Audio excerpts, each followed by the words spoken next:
Alright, it's time for some more allies. We would like to play first, as a matter of fact.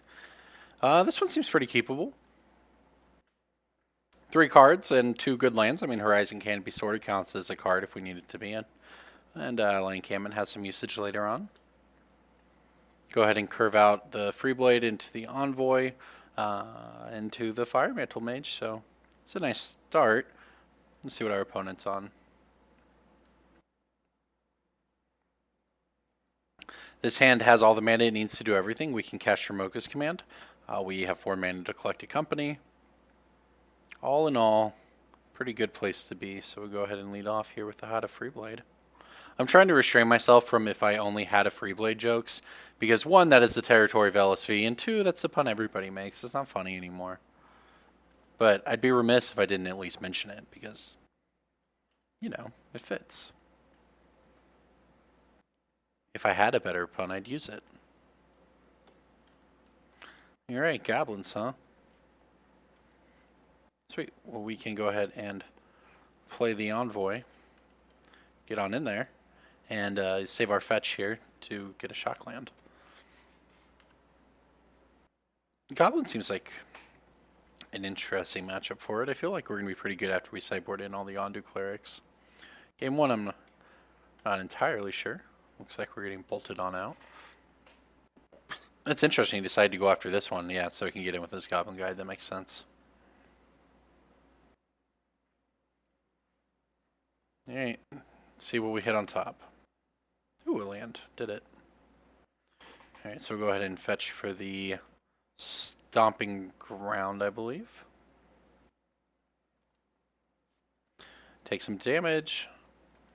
It's a little bit of... Okay, well, it's a lot of land we're drawing here, but... Alright, go ahead and get on in there, I guess, with the Free Blade.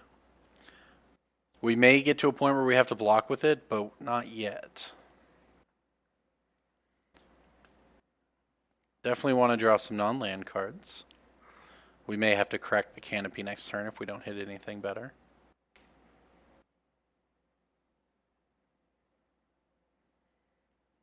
Let's see what he has. It's interesting. He bolted so he could get in for more damage last turn, but the Free Blade may just get to be too big for him, or he'll have to burn a Goblin Grenade or something on it. Because even if we... Wow, okay. I'm not blocking this. This means he doesn't have anything for this. I don't want to block. Draw some more lands. I'll take it, because at the moment, racing is still a viable option if we hit something on our turn. She's just passing. Okay, wow, alright. Let's go ahead and cash this thing in. Alright, there's a path. Yeah, now we're definitely beating.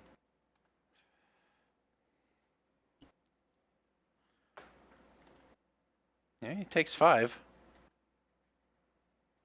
2 more turns that he's dead. Now, surely he's just sitting on... I actually don't know what he's sitting on. That the Goblins deck, which is basically all 1 and 2 drops. Yeah, okay, bolt, and he wants to bolt the face. Interesting. Bolts the face rather than the Fire Mantle Mage. He could have bolted our Fire Mantle Mage last turn and attacked for 3 instead of 2. Not sure that that's better, but we'll see what he follows up with here. Another Denizen, yep.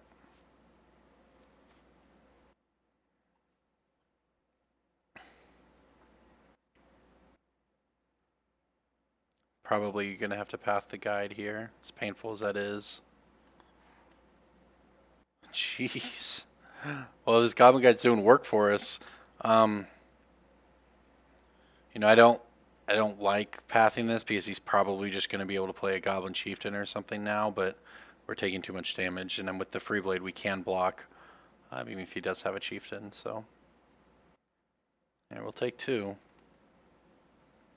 Go to 8. I'd like to get Collected Company. Okay, well, that's a pretty good one. Look, we can go white, Blade Master. Now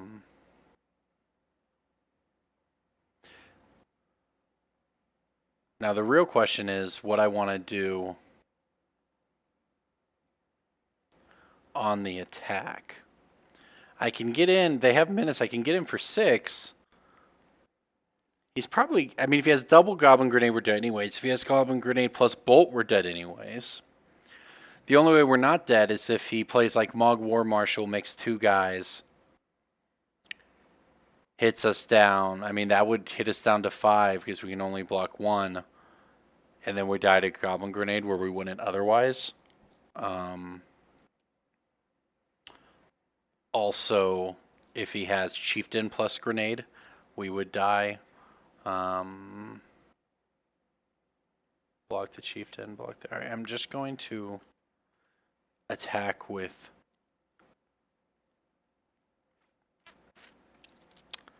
the Free Blade, I think. Because if he has Chieftain, we can still trade the Mantle Mage off with a Denizen and block the Chieftain. Take 2, not die. So let's go ahead and get in there for 4.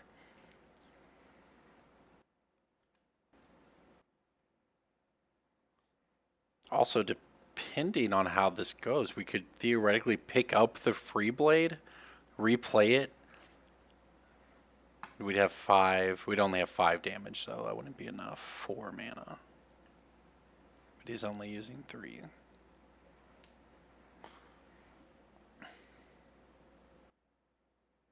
This has been a close game. Dice roll is pretty important. Huh. Well then. I guess that's a thing.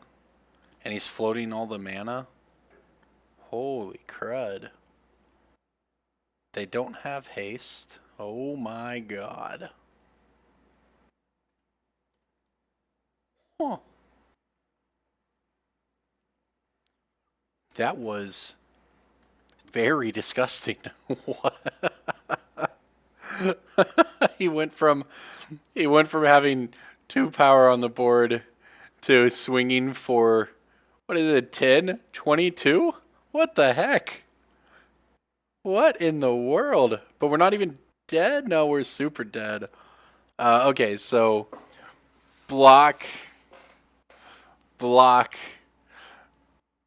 pick this guy up, take 12. Holy crap.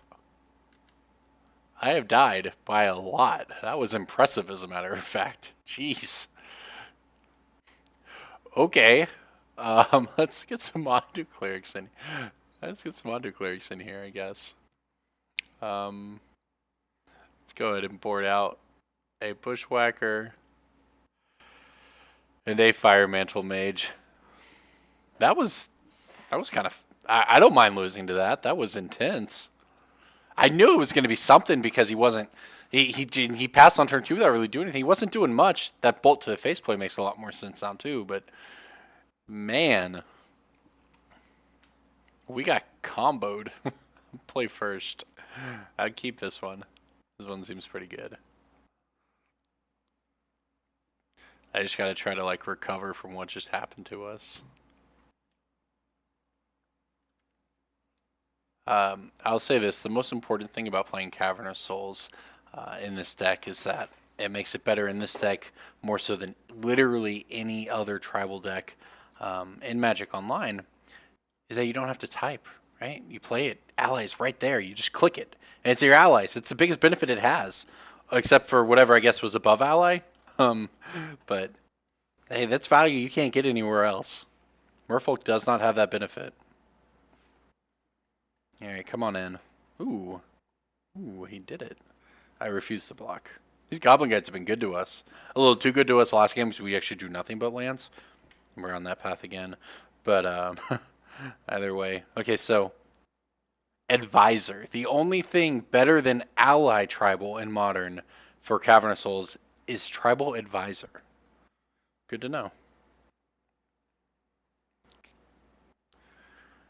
This card seems extremely good against him, so we're going to crack back for 2. We actually have a guy that blocks his guy. I mean, his Goblin guy just became terrible. He has to bolt this thing.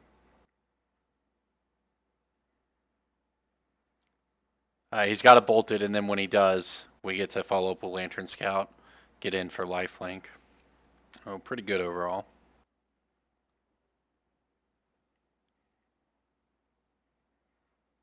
I'm just amazed the stats on this thing. First strike and vigilance, that's the most sort of oppressive for a creature. You know, it's because you don't have to make the choice between having a great defender and attacking with it. You just have it all.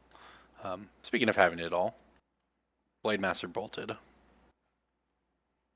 This is fine though. You may not even have a second land.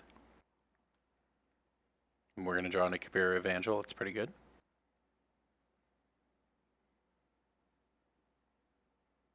Yeah, this seems very bad for him. We have the Lantern Scout. We're going to gain a whole bunch of life. I guess we're going to gain 3 life this turn. But we're going to gain more life next turn. And I'd say he can't beat basically us getting like 1 or 2 life gain triggers. It should be all it takes.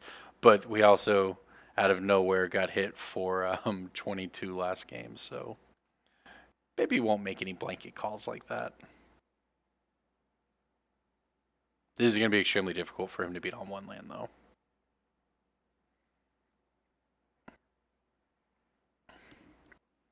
Next turn, we're going to play the Evangel, crack in for 7.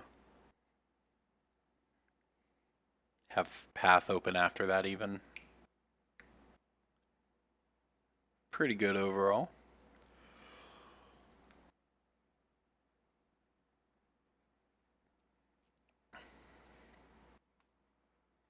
Alright, he's got a second land. Let's see what he follows it up with. I don't know, he basically has to deal with the Lantern Scout because it's extremely difficult for him to beat.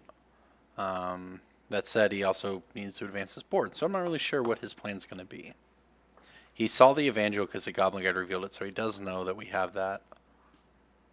Yep, okay, War Marshal, that's not going to do it, though. I think that getting in for 7 damage lifelinking is going to be enough to put this game in our favor. We're going to draw an Ordinary Survivalist, okay. Maybe I'll play the Survivalist. So I can play the Survivalist and keep up Encampment. I don't see us needing the path, which is why I just played this Forest. I'm trying to figure out if that's better than the Evangel. The Evangel maximizes the damage and the counters. Yeah, I'm just going to do that.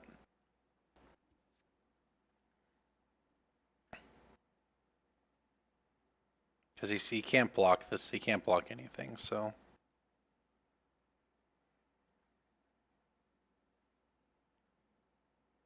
I feel like the reason I played it this way is because if.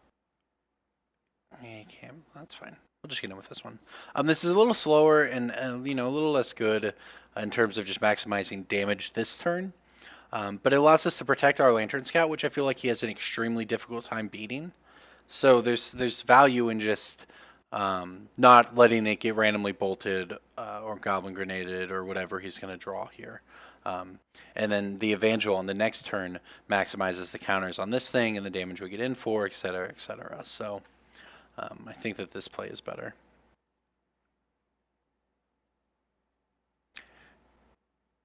If anything, the argument, though, was to play the Heath over this so I could fetch at the end of his turn. But we can just fetch for a basic plane, so I don't see that being too relevant. All of our red spells can be cast with these cards, so. It's just Path to Ramoka's command companies that can't. So the goal is to try to save ourselves a life. But it looks like our opponent's pretty deep in the tank, so this is not a great spot for him to be in.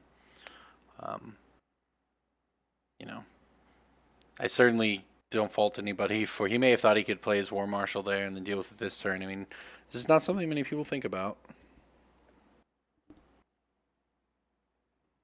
But we'll see. I mean, would I sack it to pick up Lantern Scout? In an instant, because we can replay Lantern Scout. Make the guys bigger, and hold this up and see Goblin Grenade over there.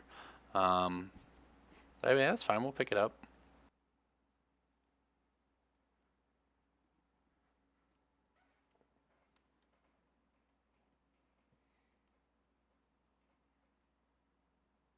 Yep. Yeah, he's in so much trouble having to do that. Interesting, he chose it. Because he couldn't stop the life and just go after the biggest guy, although he may just bolt it now. That's another guide. That's fine. We can quite easily take 5 damage here. I mean, I'm going to block the Goblin. There's no reason not to. The token. Had a free blade, so we're going to go off for free blades next turn. Have double free blade plus path up, which should keep us safe from any devastating summons shenanigans. Alright, fall to 17. Oh, he has the Mog Fanatic. Okay, that's fine. I mean, yeah, that's fine. I get it. We could have played around it. On the other hand, now we can just go off with free blades like I ultimately was expendable. And we both saved a damage because of that, too, if you actually think about the fact that that Mog Fanatic can't hit us now. And we get to reload our board very quickly.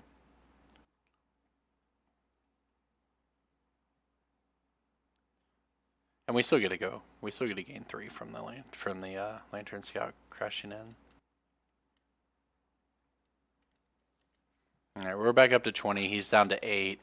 He has 2 cards in hand, 3 after he draws. We have Path to Exile open and Kabir Evangel, which will act as the finisher in this game because he won't be able to block.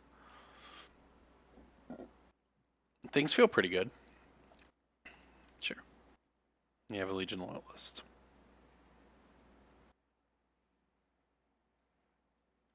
Go ahead and set a stop on his turn here. If he just comes in with everything, I mean, I'm not even going to... We could block, but I don't want to lose this guy because we actually have lethal now with the Kabira. And there's also no reason to burn a path or anything and have something weird happen and get randomly blown out by summons. So, game seems pretty locked up, at least from where I'm sitting. I don't know what our opponents... It seems like he's tanking probably over combat or maybe over a Goblin Grenade or something.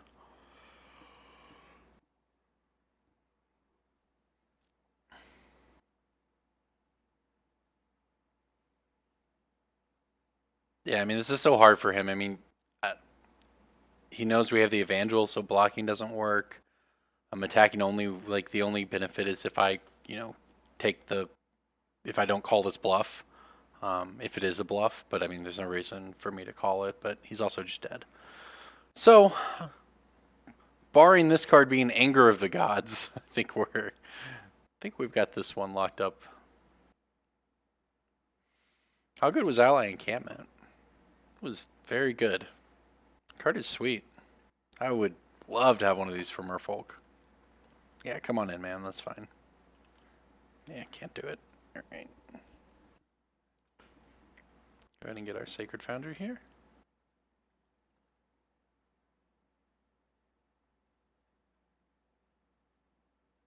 Evangel. Pro Red. And kill you.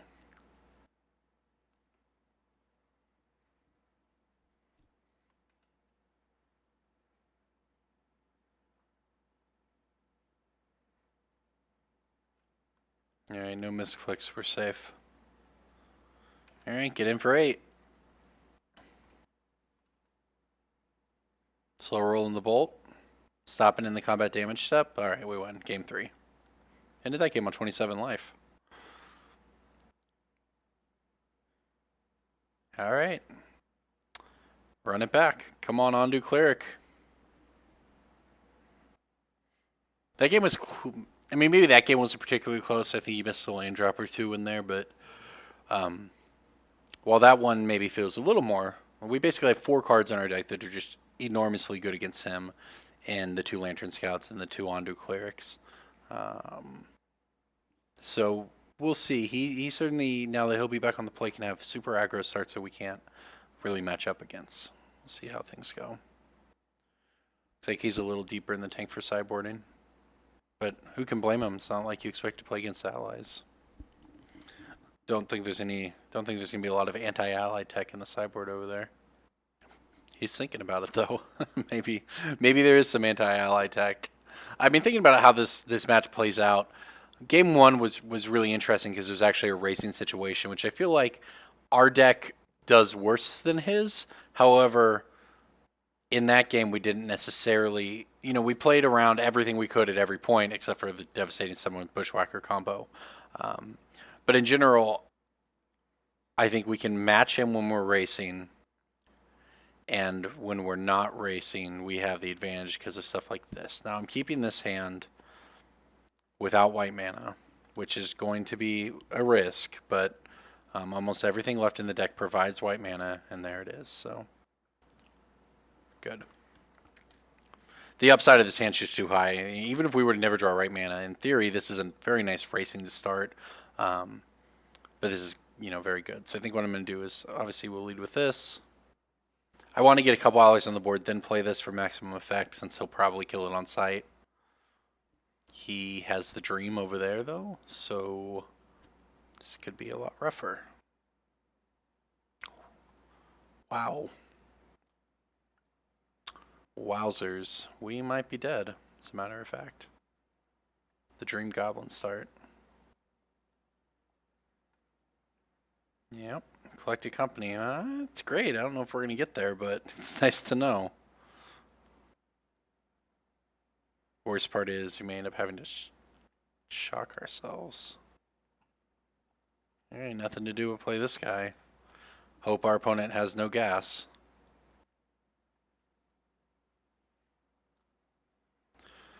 I mean, we'll fight back. I mean, I guess it depends what he does. Oh my gosh.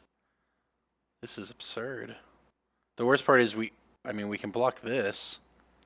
He's probably happy to throw this away for this damage, though, and if he follows up with a Lord or just a Bushwhacker, geez, it's going to be a bunch of damage.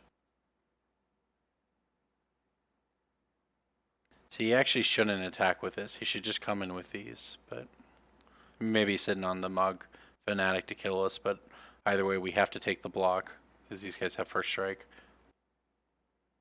A Coon Battlesinger. Well, that's not what we were hoping for. Alright, so we very much hope that our guy survives. We take 5, go to 9, we get to play the Cleric in game 2 and make a 3-3. Okay, it seems to be what we're going to have the opportunity to do.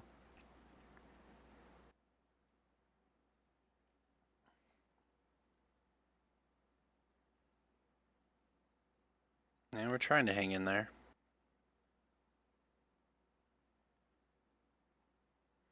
The good news here is that if he doesn't have an answer for this, and we hit a land, either off of the company or, well, I guess if we hit a land off of the Goblin Guide, so we can company. That would be ideal, because then we get to put 2 things into play, gain a bunch of life off the Cleric, and that's pretty much our ticket to winning the game, but this is probably going to be very bad for us. Holy crap. At least we're going to have the knowledge of whether or not we get to cast this. We might just be dead. If this is Goblin Grenade, we're sure we're dead. See, he threw away his Legulus when we would have, if we had traded, that would have been fine for him. It's an Expedition Envoy. Okay, well, if I block here, I take lethal. Yeah, probably not going to do that then. If we block here, we take 5/9. We die to Bolt and Grenade. Blocking 3 more of it means that we take 6 and still die to Grenade. So there's no point planning around Grenade. Do we want to play around Bolt? Like, he'd probably just bolt us, right? So I'm not going to do that. I'm going to, as it stands, take 5/9, go to 2. Conveniently what we gained off of that. Next turn, play Expedition Envoy plus a Coon Battlesinger and gain 4 life. It'll be 2 and then 3, gain 5 life. I think this is the only way we can win.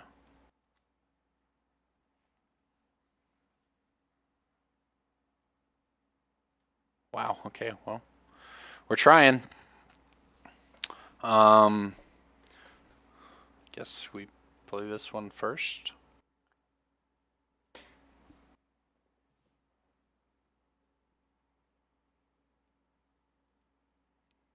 some always yeses going on. Alright, that'll put us up to 4.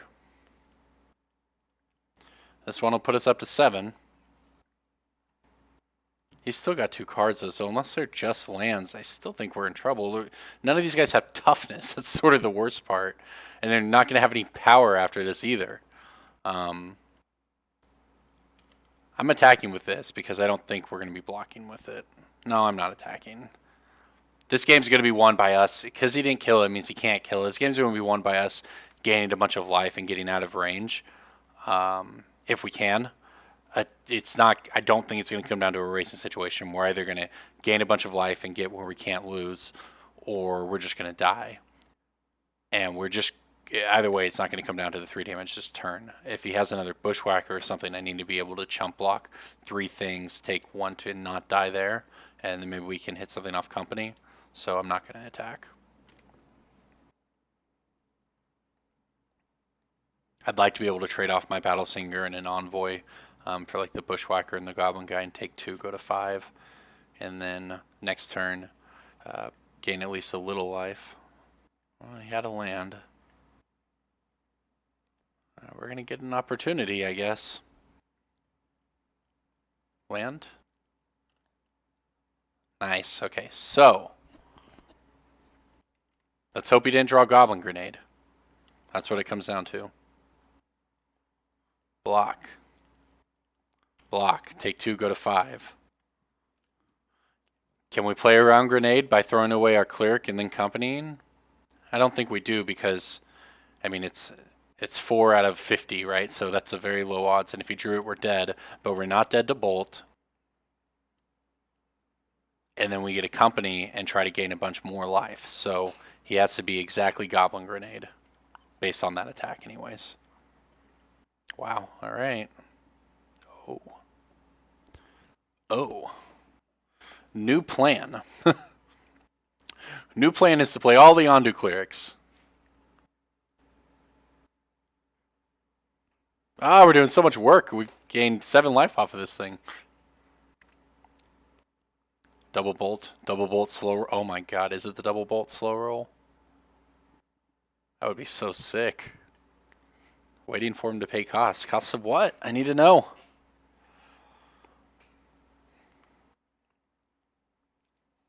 He drew the bolt. Turned too late. Okay.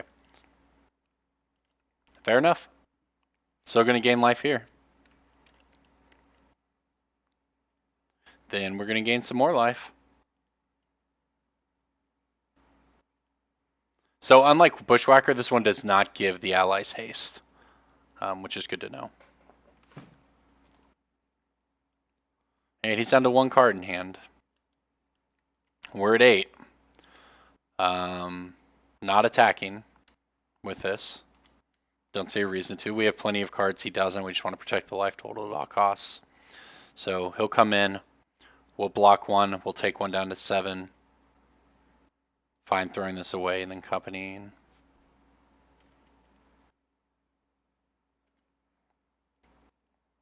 The thing is, even after all of this, these devastating summons or something could beat us.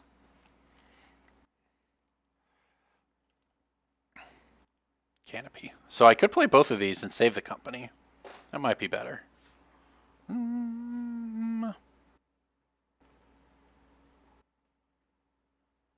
Yeah, that's the most mana efficient. Except we have to pay life. I don't want to pay life. Just kidding. We're just going to company. And we can go ahead and do it now as well.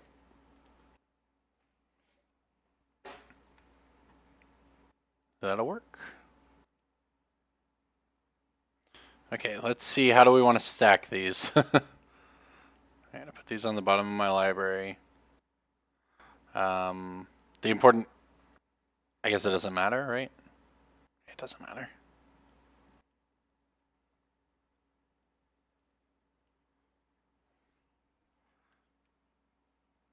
Okay, let's go ahead and set up these stops now. Or these yield functions anyways.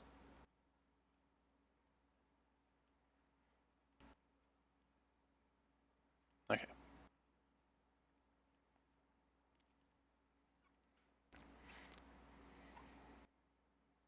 Protection from red. Protection from black. Alright. This guy gets big. May as well get in at this point. We're up to 13. We're doing it. He's basically needs some sort of devastating summons plus bushwhacker combo at this point. Because next turn I can go Evangel and Battleslinger and actually get in for a lot of damage. While still having chump blocks for the devastating summons plan. Think we might be able to pull this one out. Corner turned. He drew the bolt one turn too late. And we played around everything we could at every possible moment. Which I'll take. Yep. Yeah. You are in trouble, friend. Let's see. So it'll be Battlesinger first.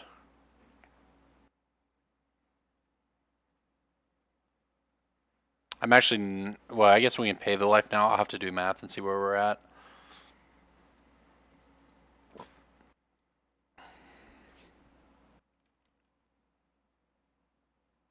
Pro red. Okay, so if we play this, it would be 1, 2, 3, 4, 5, 6, 7, 12, 13, 14, 15, 16, 17. Right? I don't think it's lethal though. 1, 2, 3 plus 4 is 7. Plus 5 is 12. 13 from the trigger, 14 from this trigger, and then this guy will get in for 3, 14, which is 17. So I'm just going to play this guy. I don't say this probably doesn't matter, right? The order we do these things probably it really does not likely to matter if we take 1 damage from this or not, but there's no reason not to play correctly. Also, we've gained a bunch of life at this point. We're pretty safe.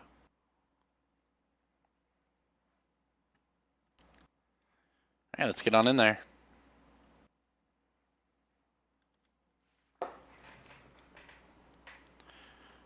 $10.17, yep. I guess it was 17 no matter what we played, but there's no reason to pay 1 life if we didn't need to, right? So that's what I was counting up for there. All right, we did it. What a great game. Comeback win there. We're down to virtual dead so many times if you had the grenade and to the bolt as well, but we came back and won tight ally play. That was a fun game.